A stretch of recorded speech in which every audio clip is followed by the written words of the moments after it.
이것은 대한민국의 어떤 교회의 모습입니다.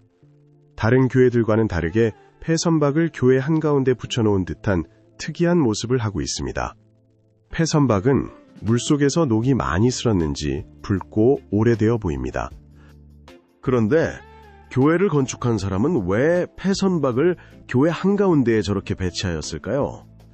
저것이 무언가 의미하는 바가 분명히 있어서 사용해야만 하는 것이 아니라면 큰 비용이 들 텐데 말입니다.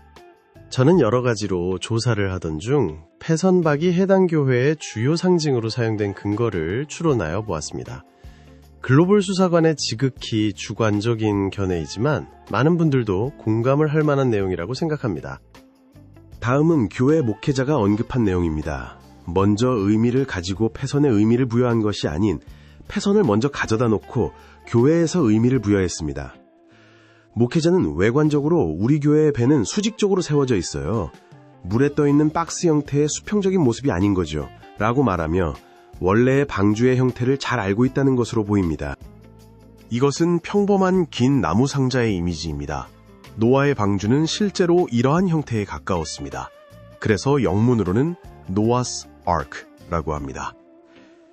헬라어 키보토스는 나무로 된 상자나 궤를 뜻하며 방주 이외에 신의 율법판을 담은 언약궤를 뜻하기도 합니다. 노아의 방주 자체가 어디론가 항해를 하기 위한 목적이 아닌 대홍수에서 살아남기 위한 생존의 목적이었기에 방주는 일반적인 선박의 선형이 아닌 수면에서 안정적인 나무상자 형태를 하고 있었습니다.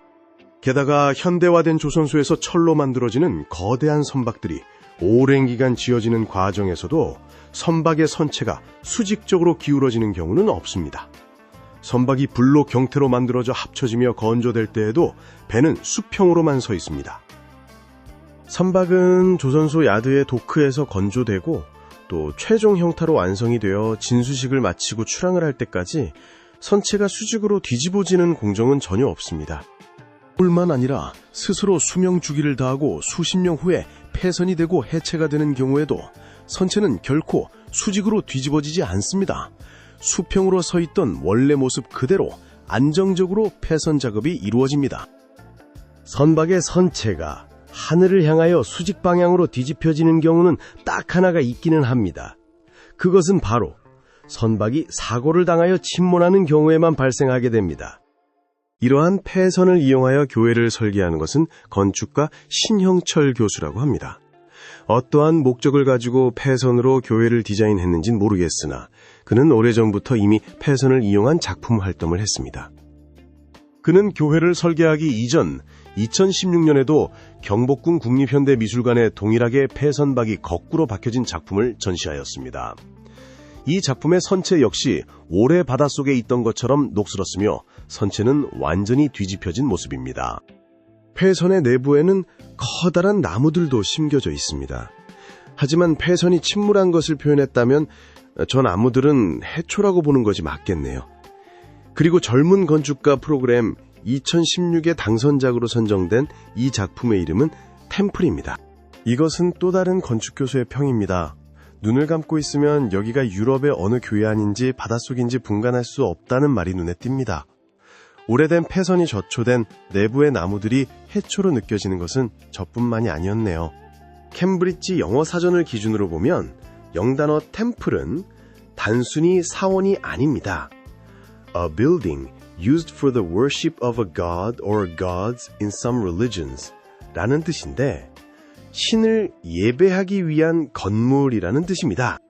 다시 위키피디아 사전에서 영문적 의미를 살펴보았습니다. 템플은 A building used for spiritual rituals and activities such as prayer and sacrifice 라고 합니다.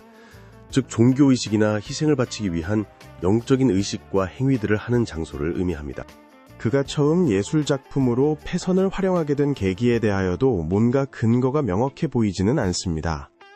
매년 많은 선박이 폐선이 되어 폐기물이 많이 버려져 환경을 위해 건축에 담았다고 하는데요. 하지만 폐선의 고철들은 모두 재활용이 가능한 귀한 산업자원들입니다. 폐선 시에 나오는 잡동사니들이야 물론 환경오염이 될 수 있겠지만 그가 미술작품으로 직접 활용하는 폐선의 선체 자체는 모두 철스크랩, 즉 고철로서 적지 않은 가격에 거래되며 다시 새로운 철로 태어날 수 있습니다. 고철은 전기에너지로 철을 녹이는 전기로라는 제강 장비를 통해서 10번 이상 다시 녹여지고 재생산될 수 있습니다. 철강업계에 따르면 고철을 이용하여 전기로에서 철강 제품을 생산할 경우 철광석으로 생산하는 것보다 이산화탄소 배출량이 4분의 1 수준으로 적다고 합니다. 이 정도 되면 눈치가 빠른 분들은 저 패선이 무엇을 의미하는지 눈치를 채셨을 것입니다. 이미 2016년에 저 패선 예술작품을 국립현대미술관에 전시할 당시에도 해당 작품이 세월호를 연상시킨다는 지적을 받았습니다. 저 말고도 많은 분들이 이것을 보고 세월호가 떠오르셨던 것 같습니다. 작가는 젊은 건축가 프로그램 2016 최종 우승자에 선정되면서 뉴욕의 모마와 함께 공동으로 주최된 프로그램이었기에 국제적인 시선을 받을 수 있었다고 합니다. 뉴욕 모마는 The Museum of Modern Art를 뜻합니다. 그리고 모마의 공식 홈페이지에서는 이와 같은 전시품들을 확인하실 수 있습니다. 오컬트적이고 그로테스크한 느낌의 전시품들이 가득하네요. 밧줄에 목이 묶이고 뒤에 오망성이 있는 인형 옆에는 전시안이 그려진 술잔이 보입니다. 또 다른 모마의 전시 미술품입니다. 온몸에 눈알이 잔뜩 그려진 남성이 어둠 속에서 웃고 있습니다. 잘 아시는 바와 같이 전시안은 사탄을 숭배하는 일루미나티의 상징입니다. 세월호와 관련하여 더 분석된 내용들이 있기는 하지만 혹시 상처가 되실 수 있는 분들이 있을까요? 영상에서 언급하지 않겠습니다. 하지만 분명히 세월호를 연상시킬 수 있는 상징물을 교회 건물에 사용한 것은 매우 부적절한 일이라고 생각합니다. 작가가 설계한 또 다른 교회에 부속된 카페의 모습입니다. 역시 오래된 폐선의 모습이 뒤집어져 있고 옆에는 부러진 선박의 프로펠러가 놓여 있습니다. 예배당 시설에 같이 있는 조각상들입니다. 어린아이들이 입을 벌려서 찬양을 하는 모습을 표현하려 한 것일까요? 온통 하얀 전신에 커다란 입만 새빨간 조각상들은 부자연스럽고 이상합니다. 작가가 이미 언급한 것처럼 해당 작품을 보고 무엇을 떠올리건 그것은 관객의 자유입니다. 하지만 종교적인 건축물에 종교적 의미를 담은 이름을 붙인 조형물과 똑같은 디자인을 사용한 것은 분명히 논란의 여지가 된다고 봅니다.